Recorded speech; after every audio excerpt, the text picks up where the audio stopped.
In the heart of the Vatican, as history was about to be rewritten, a single piece of candy changed everything.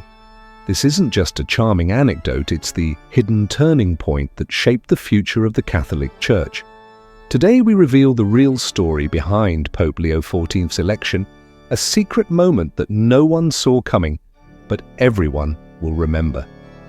Get ready, what you're about to discover will challenge everything you thought you knew about power, destiny, and the small acts that changed the world. Subscribe now and tell us, do you think a single act of kindness can change history? Drop your thoughts below. In the heart of the Vatican, behind the imposing walls and beneath the soaring frescoes of the Sistine Chapel, history was about to be rewritten.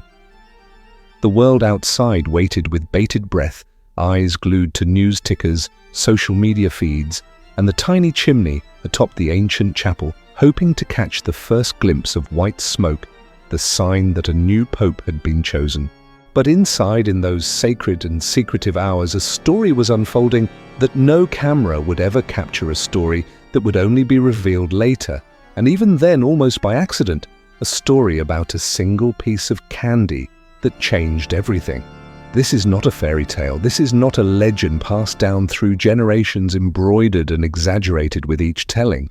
This is a true account, as witnessed by those who were present, as confessed with a mixture of humility and humor by one of the Church's most beloved cardinals. It is a story that in its simplicity reveals the hidden humanity at the very heart of the Catholic Church and the extraordinary power of small acts of kindness in the face of overwhelming pressure. The Conclave of 2025 was by any measure one of the most anticipated and closely watched events in recent Vatican history. The resignation of Pope Francis had shocked the world, and speculation about his successor had reached a fever pitch. Names were whispered in every corner of Rome. Reformers, traditionalists, outsiders, insiders. But no one, not even the most seasoned Vatican analysts, could have predicted what would happen inside the Sistine Chapel during those tense days in May. As the doors of the chapel closed with a heavy thud, sealing the cardinals inside, a hush fell over the assembly. The world outside faded away, replaced by the solemn rituals and ancient traditions that have governed papal elections for centuries.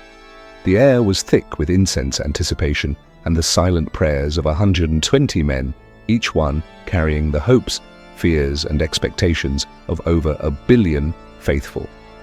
Among them sat Cardinal Luis Antonio Tagle, a man known for his gentle smile, his infectious laughter, and his unshakable faith in the goodness of people. He was not a stranger to the conclave process. He had been present for the election of Pope Francis in 2013, and he knew all too well the emotional and spiritual weight that came with the responsibility of choosing the next leader of the Catholic Church. But Tagle also carried with him a secret weapon, one that had nothing to do with politics or theology. In the pocket of his simple black cassock, nestled among prayer cards and rosary beads, was a small stash of hard candies, humble sweets that he had brought from home. It was a tradition of his, one that had begun years earlier, born out of necessity during long, arduous meetings that stretched late into the night. "The sessions are so long I always get hungry," he would later joke to journalists. But the candies were more than just a snack. They were a reminder of home, of childhood, of the simple joys that could be found even in the most solemn of settings. As the voting began, the atmosphere inside the Sistine Chapel grew increasingly tense. Each round of ballots brought new whispers, new alliances, new calculations. The eyes of the world were on these men, but inside, they were just human beings, hungry, tired, anxious, and in some cases deeply afraid. Cardinal Robert Prevost, the American-born prefect of the dicastery for bishops, was among those feeling the weight of the moment most acutely. He was a respected figure known for his humility, his pastoral heart, and his deep commitment to reform. But as the votes began to coalesce around his name, a sense of dread settled over him. He could feel the eyes of his peers, the pressure of centuries of tradition, and the inescapable reality that his life was about to change forever. Tagle, who had been seated beside Prevost by the luck of the draw, or perhaps by divine providence, noticed the change in his friend's demeanor. The usually calm and composed cardinal was breathing heavily, his hands trembling ever so slightly as the ballots were counted. The room seemed to grow smaller, the air thicker, the weight of history pressing down on his shoulders. And then, in a moment that would later become the stuff of Vatican legend, Tagle reached into his pocket, pulled out a single piece of candy, and offered it to Prevost. The gesture was so simple, so ordinary, that it almost went unnoticed. But in that instant something shifted. Prevost looked at the candy, then at Tagle, and a faint smile broke through his anxiety. He accepted the sweet, unwrapped it with shaking hands, and popped it into his mouth. The sugar dissolved on his tongue, and with it some of the fear and tension that had been threatening to overwhelm him. It was an act of kindness, of solidarity, of friendship, in the midst of unimaginable pressure. It was a reminder that even in the most sacred and serious of moments, we are all still human, vulnerable in need of comfort, and capable of offering it to others. Outside the chapel, the world waited for news. Inside, the cardinals continued their deliberations, but the atmosphere had changed.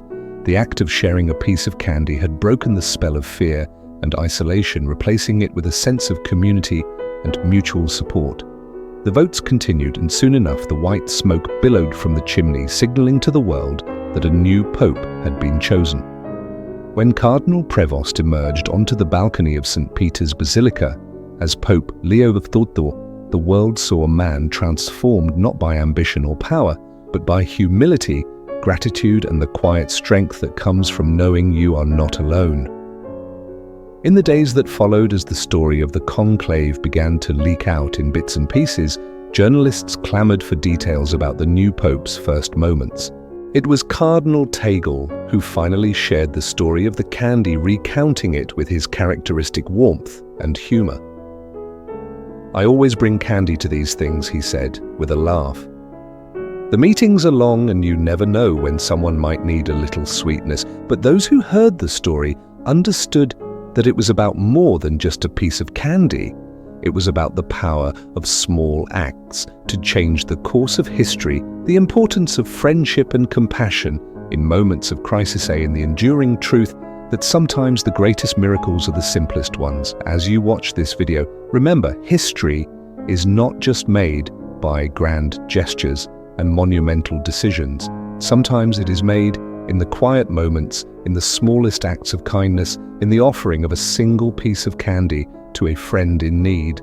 And perhaps in those moments we come closest to understanding what it truly means to be human. Before the world knew his name, before the cameras flashed and the crowds erupted in cheers, Robert Francis Prevost was simply another cardinal among many, one whose journey to the heart of the Vatican was shaped by humility, service, and an unshakable sense of duty. But to understand why that single piece of candy mattered so much, you need to know the men at the center of this story. Luis Antonio Tagle, a name that radiates warmth and approachability in every corner of the Catholic world. Born in the Philippines, Tagle grew up in a family where faith was lived, not just he preached. He carried that spirit into every role he took on, from parish priest to Archbishop of Manila, and eventually to the highest echelons of the Vatican. Tagle is known for his laughter, a rich, contagious sound that could break the tension in any room. He's the cardinal who listens, who remembers your birthday, who offers a smile when the world feels heavy. His deep empathy is legendary. He's the kind of leader who never forgets that every title, every office is meant to serve people, not the other way around. But Tagle is also practical. He knows that long meetings require more than spiritual stamina. That's why ever since his first conclave, he's made it a habit to bring a small stash of candy in his pocket.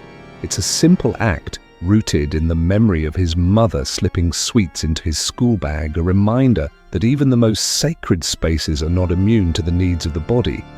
"The sessions are so long, I always get hungry," he once joked, but everyone who's met him knows the candy is more than a snack. It's a symbol of his belief that kindness, in its smallest forms, can be a lifeline. Sitting beside Tagle in the Sistine Chapel was Cardinal Robert Prevost, a man whose journey to Rome began in Chicago's vibrant neighborhoods. Prevost was a scholar, a missionary, and a bridge builder serving for years in Peru before being called to Rome. He was respected for his intellect, admired for his humility, and beloved for his gentle humor. But above all, Prevost was known for his deep sense of responsibility. He never sought the spotlight, never chased ambition for its own sake. For him, leadership was a burden to be carried with grace, a cross to be borne for the good of others. The friendship between Tagle and Prevost was forged in the quiet moments between meetings, in the shared jokes, and whispered prayers, in the mutual respect that grew from years of working side by side. They were often seen sitting together at Vatican events, two men from different continents united by a common faith and a shared vision for a more compassionate church. Tagle's easy laughter balanced Prevost's thoughtful silence. Prevost's steady calm grounded Tagle's boundless energy. In the days leading up to the conclave, their bond became a source of strength for both. They exchanged text messages about the process, checked in on each other's well-being, and shared small comforts like Tagle's ever-present candies.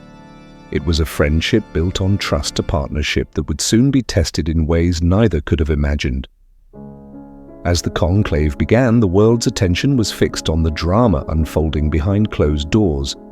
But inside the Sistine Chapel, it was the small gestures, the quiet conversations, the shared glances between friends that shaped the atmosphere.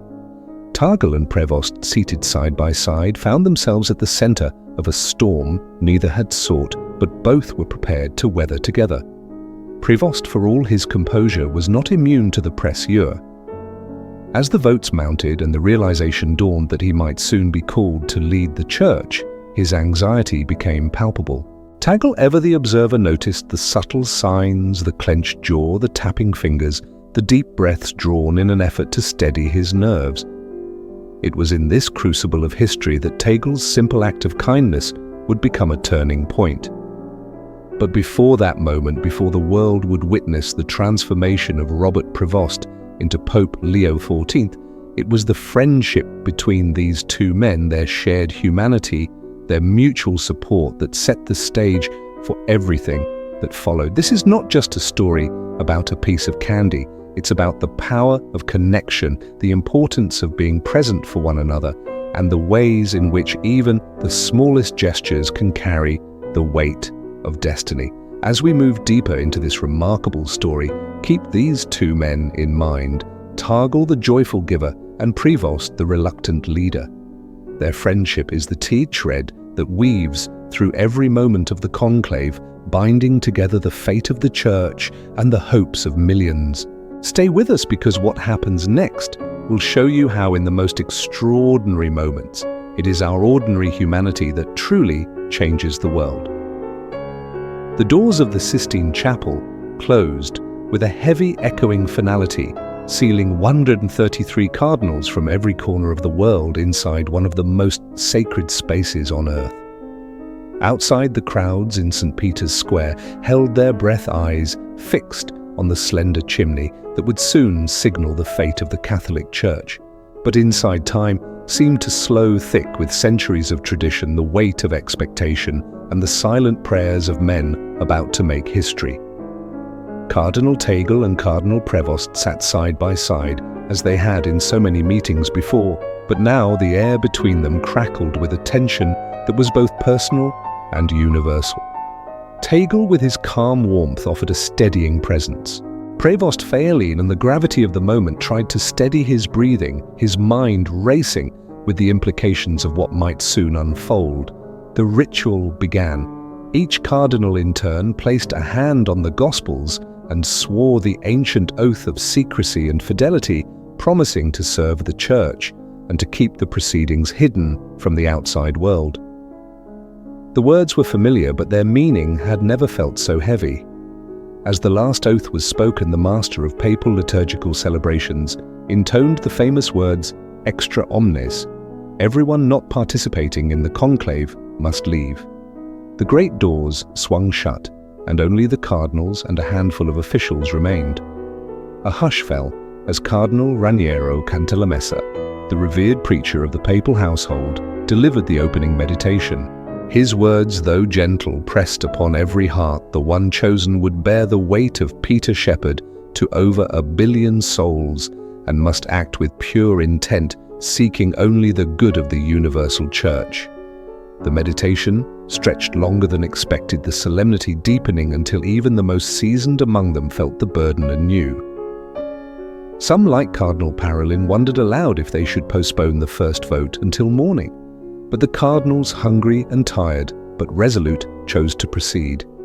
The first ballot began. Each cardinal in silence wrote a name on a slip of paper, folded it, and approached the altar. The ballots were solemnly collected, counted and tallied. Outside, the world waited for smoke white for a new pope, black for no decision. Inside, the tension was palpable. The first vote, as expected, was inconclusive, a probing of the waters, a test of alliances, a measure of the currents swirling beneath the surface. As the ballots were burned and black smoke curled into the Roman sky, the cardinals filed out exhausted and hungry, returning to the Domus Sanctae Marthae, their temporary residence. There, over a simple meal, they spoke in hushed tones, discussing the strengths and weaknesses of each candidate, weighing experience, temperament, and vision for the future of the Church. The world outside remained oblivious, but inside those walls, the fate of the Church was being shaped by conversation as much as by voting. Tagle, with his characteristic humor, lightened the mood, passing candies to those at his table, a small act of kindness in a room thick with anxiety. For Prevost, the pressure was mounting. Though not a front-runner at the outset, his reputation for humility, his years of missionary service in Peru, and his deep connections across continents began to draw attention. Some cardinals, especially those from Latin America, spoke highly of his ability to unite rather than divide. Others, recalling the fast rise of his career under Pope Francis, wondered if he was the bridge the Church needed in a time of division. The next morning, after Mass and prayers, the cardinals returned to the Sistine Chapel. The second and third ballots followed, each one narrowing the field, each one making the outcome clearer. Tagle watched as his friend's name rose steadily in the count, the realization dawning on Prevost that the burden of the papacy might soon fall upon his shoulders. As the decisive ballot approached, the atmosphere in the chapel grew almost unbearable. Some cardinals closed their eyes in prayer, others stared fixedly at the marble floor. Tagle glanced at Prevost, saw the beads of sweat on his brow, the tightness in his jaw, and knew he had to act. Quietly, almost imperceptibly, he slipped a piece of candy into Prevost's hand, a gesture so small it might have gone unnoticed by anyone else, but in that moment it was everything. Prevost unwrapped the candy, placed it in his mouth, and let the sugar dissolve, grounding him in the present, reminding him of the humanity that underpinned the grandeur of the Church. The tension broke, if only for a moment, and in that moment Prevost found the strength to face what was coming. The final ballot was cast, the votes were counted. A hush fell as the tally was read. Then at last the words that would echo through history, Habemus Papam, we have a pope. Outside, the white smoke billowed into the sky, and the world erupted in celebration. Inside Cardinal Prevost now, Pope Leo XIV was led to the Room of Tears, where he donned the white cassock zucchetto and red mozzetta, the vestments of his new office. There alone for a moment he allowed himself a single deep breath, and perhaps, just perhaps, a small, grateful smile for the friend who had reminded him in the darkest hour that he was not alone. An hour later, Pope Leo XIV stepped onto the balcony of St. Peter's Basilica, greeted by the cheers of millions and the hopes of a church longing for renewal.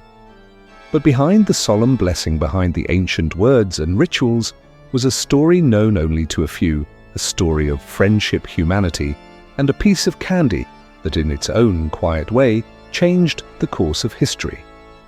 The world outside the Vatican erupted in a tidal wave of emotion as the white smoke curled into the Roman sky. Bells rang from every church in the city. Crowds surged forward, pressing against the barriers in St. Peter's Square. voices raised in hope and curiosity. The name Leo XIV rippled across news feeds, headlines, and whispered prayers. Yet behind the grandeur and the spectacle, something much quieter, something infinitely more human was already shaping the legacy of this new pontificate. Inside the Vatican, the newly elected Pope Leo XIV sat in the Room of Tears, the private chamber where every new pope is given a moment to collect himself before stepping into the light of history. The name of the room was no accident. For centuries, it had been a place of overwhelming emotion, relief, or fear, and yes, sometimes tears. The weight of the office, the knowledge that one's life had been transformed forever, pressed down with the force of 1,000 years. For Robert Prevost, now Leo XIV, the moment was a blur of ritual and reality. He was surrounded by attendants vesting him in white, offering congratulations and guiding him through the ancient steps. But in his mind he returned again and again to the moment of the candy, the small, sweet act that had cut through the tension when he needed it most. He could still taste the sugar on his tongue, a simple reminder of friendship, comfort, and the humanity that must never be lost even in the highest office on earth. As he stepped onto the balcony, the cheers of the faithful rose like a living wave. He looked out over the sea of faces, pilgrims, Romans, tourists, the curious, and the devout, and felt the enormity of what had just happened.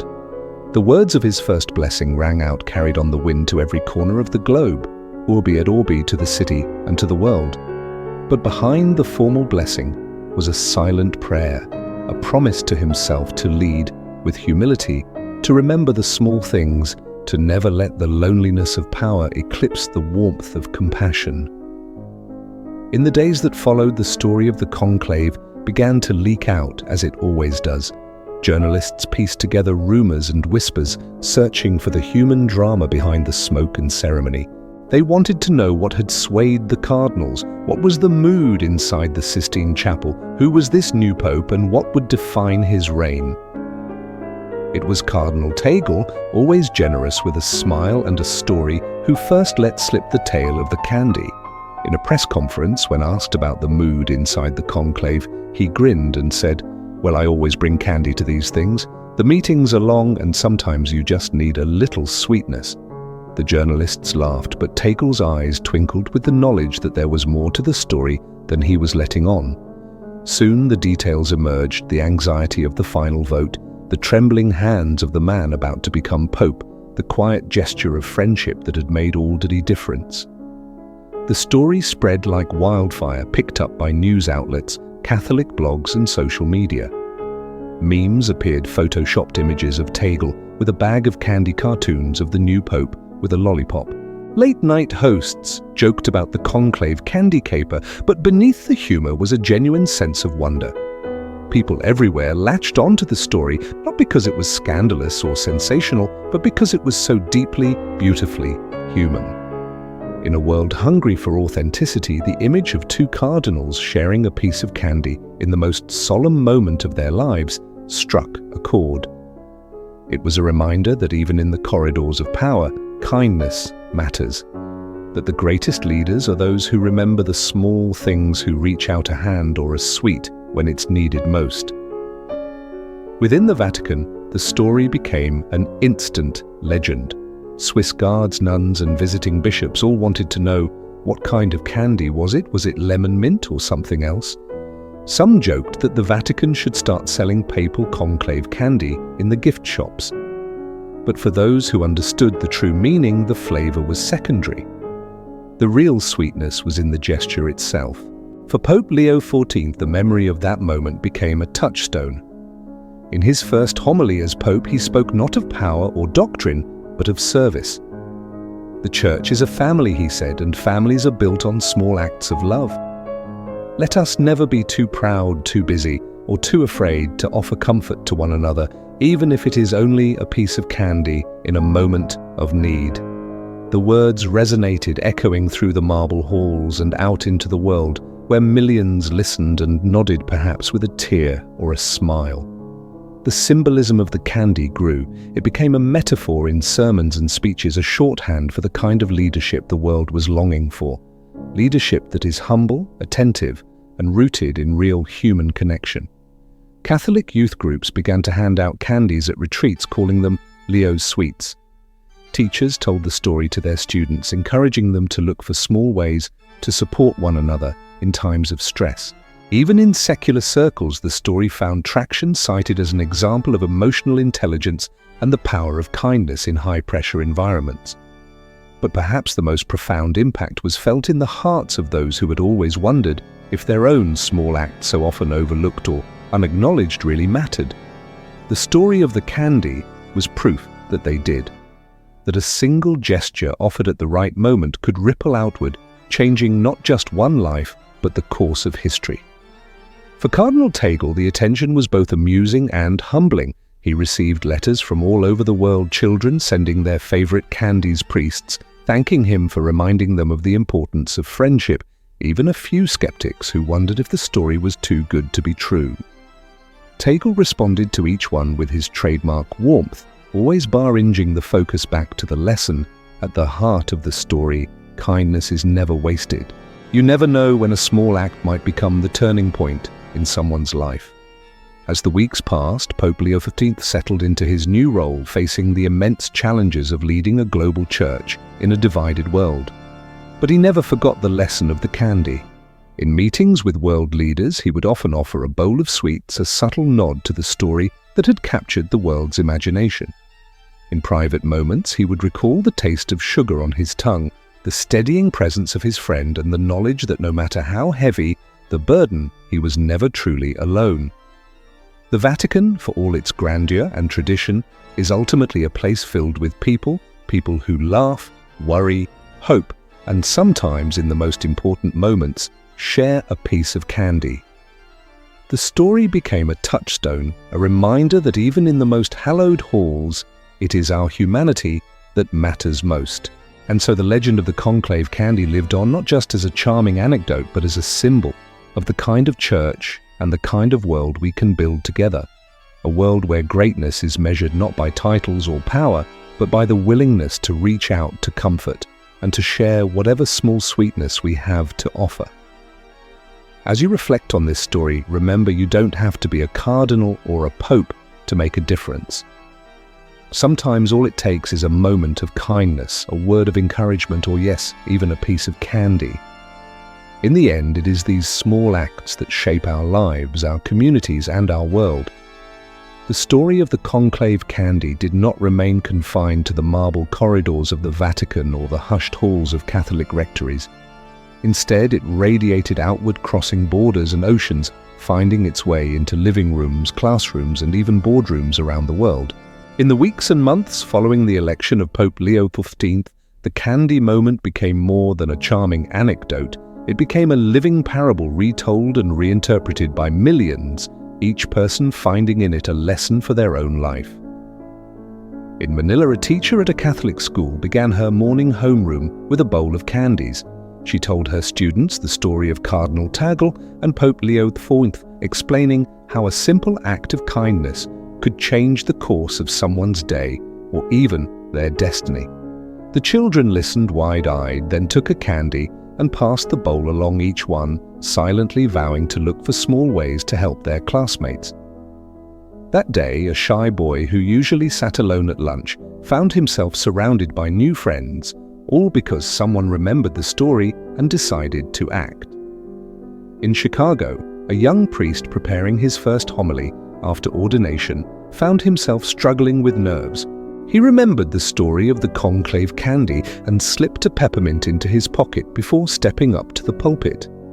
As he spoke, the sweet dissolved in his mouth, steadying Maeche's voice and reminding him that even the greatest leaders need comfort sometimes.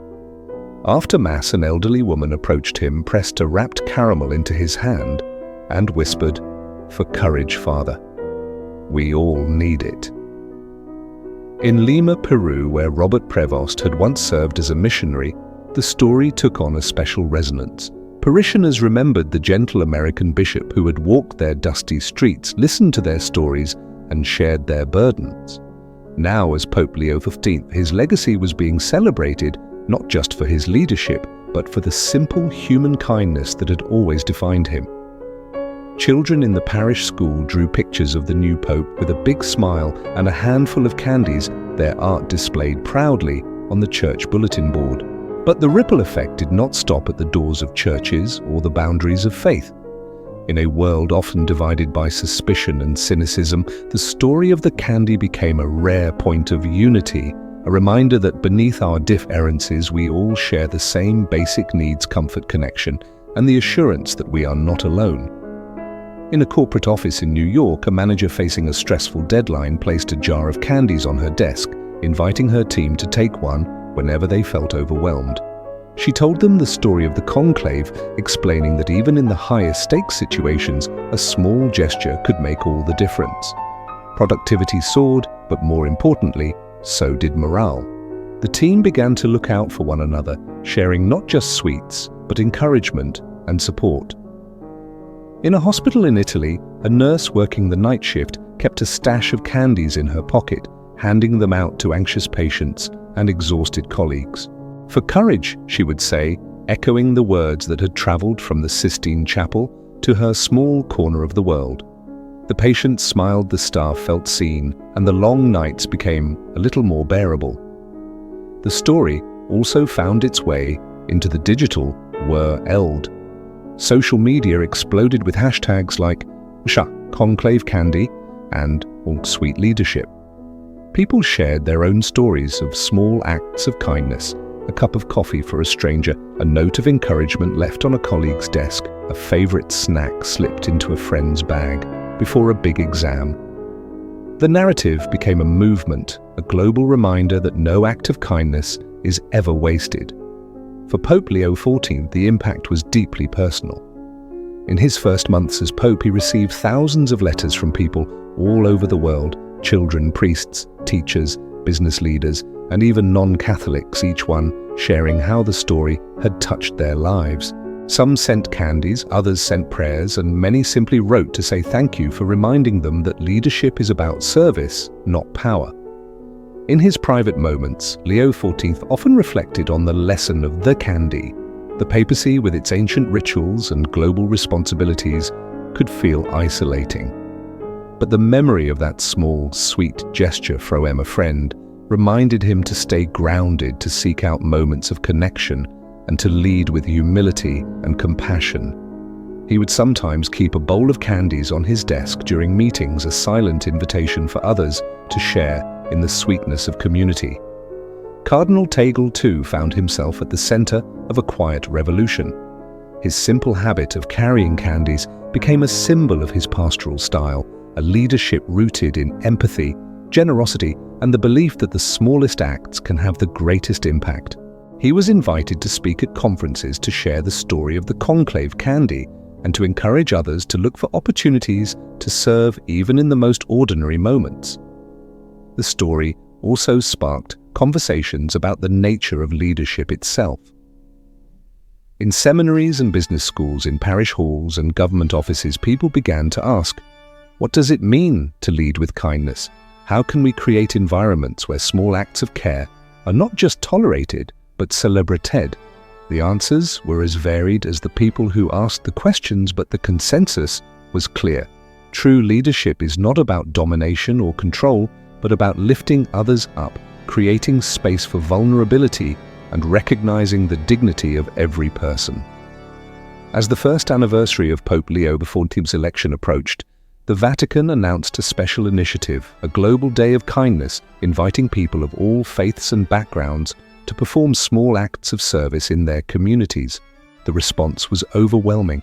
In cities and villages around the world, people organized food drives, visited the sick, wrote letters to the lonely, and yes, handed out candies to strangers. The day became an annual tradition, a living legacy of the Conclave candy and the values it represented. The story even inspired artists and writers. Poems were written, songs composed, and paintings created, all celebrating the power of small gestures. One popular children's book told the tale of a little boy who brought candies to school and ended up making friends with everyone in his class. The book was translated into dozens of languages, its message resonating with children and adults alike. Through it all, the story of the Conclave candy remained a beacon, a reminder that in a world often obsessed with the grand and the spectacular, it is the small, quiet moments that truly shape our lives. It taught people to look for the opportunities hidden in everyday life, to reach out with kindness, and to believe that even the simplest act can change the world. And so as the years passed, the legend grew. The candy became more than just a sweet treat. It became a symbol of hope, a testament to the enduring power of friendship, and a call to action for everyone who heard the story. It reminded people that greatness is not reserved for the few, but is within reach of anyone willing to offer a hand, a smile, or a piece of candy to someone in need. In the end, the Conclave candy was not about sugar or ritual, but about love, the kind of love that sees beyond titles and ceremonies, that recognizes the humanity in every person, and that chooses again and again to act with compassion. It was a lesson for the Church, for the world, and for each of us, that the smallest act done with a great heart can echo through history and transform even the most unlikely of moments into something sacred. Years passed, but the story of the Conclave candy refused to fade. Instead, it grew richer, woven into the fabric of countless lives and retold in ever new ways. It became a parable for a new generation, a story parents told their children at bedtime, a lesson repeated in classrooms, a reference point in homilies and leadership seminars alike. The world had changed as it always does, but the lesson of that small, sweet gesture remained evergreen. In the Vatican, Pope Leo XIV's papacy was marked by a spirit of openness and humility. He championed reforms, reached out to the marginalized, and emphasized the importance of mercy in every aspect of church life. But for many, his most lasting influence was not found in encyclicals or public addresses, but in the quiet, consistent way he treated those around him. Visitors to the Apostolic Palace would often find a bowl of candies on his desk, a silent tribute to the moment that had steadied him in his hour of greatest need. The candies became a symbol, a conversation starter, and a gentle invitation to pause, share, and connect. Cardinal Tagle, too, continued to embody the spirit of the candy moment. His travels took him across continents and cultures, but he never abandoned his habit of carrying sweets in his pocket. In every encounter, whether with world leaders, refugees, or children in remote villages, he found a way to break the ice, to offer comfort, to remind people that kindness knows no boundaries. His story became a living witness to the truth that leadership is not about distance or detachment, but about presence, empathy, and the courage to reach out in vulnerability. The impact of the Conclave candy reached far beyond the Church. In secular society, the story was adopted as a case study in leadership programs, a metaphor in motivational talks, a theme in art and literature. Business leaders cited it as an example of emotional intelligence. Teachers used it to foster empathy in their students. The phrase candy moment entered the popular lexicon shorthand for any small act of kindness that made a big difference. In communities around the world, the story inspired 1,000 new traditions. Families began keeping a kindness jar, filling it with candies or notes of encouragement to be shared in moments of stress or sadness. Offices established Sweet Fridays where colleagues would bring treats to share, building camaraderie and trust. Hospitals created comfort carts stocked with snacks and small gifts for patients and staff alike, a tangible reminder that care is as much about spirit as it is about medicine. The annual Global Day of Kindness, launched in honor of Pope Leo XIV's election, became a fixture on calendars everywhere. Each year, millions participated, some handing out candies, others volunteering at shelters, writing letters to the lonely, or simply offering a smile to a stranger. The day was not about grand gestures, but about the power of the ordinary, the sacredness of the everyday. In a world that often felt fractured and uncertain, the candy moment provided a touchstone, a way to reclaim hope and agency in the face of overwhelming challenges. But perhaps the most profound legacy of the Conclave candy was found in the quiet, unseen corners of life. In the hospital waiting room, where a nurse pressed a sweet into the hand of a grieving mother. In the school hallway, where a child shared her last piece of chocolate with a new student. in the late-night phone call between friends when one remembered the story and found the courage to say, "I'm here for you." These were the moments that truly mattered, the moments when the lesson of the candy was lived, not just told. For Pope Leo XIII, the candy moment remained a touchstone throughout his papacy. In times of crisis, when the burdens of leadership threatened to overwhelm him, he would recall the taste of sugar on his tongue, the steadying presence of a friend, and the knowledge that even the smallest gesture could carry the weight of grace. In his final years, reflecting on a lifetime of service, he would often say, "It is not the great speeches or the grand decisions that people remember. It is the little things, the kindnesses, the moments of connection, the times when we chose to love." Cardinal Tagle, in his own reflections, echoed this sentiment. "We are all hungry for kindness," he said in a widely shared interview. "The world can be a hard place, but every day we have the chance to offer a little sweetness to lighten someone's burden, to remind them that they are not alone. That is the real miracle." The sonori of the Conclave candy became a kind of modern gospel, a testament to the power of small acts, the mystery of grace, and the enduring truth that we are made for one another. It challenged people to look beyond the headlines, the ceremonies, the titles, and to see the vulnerable, beautiful humanity at the heart of every life. As you reach the end of this story, ask yourself, where is your candy moment?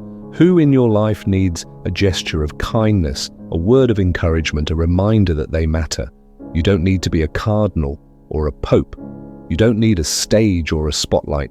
All you need is the willingness to act, to reach out, to share whatever small sweetness you have to offer.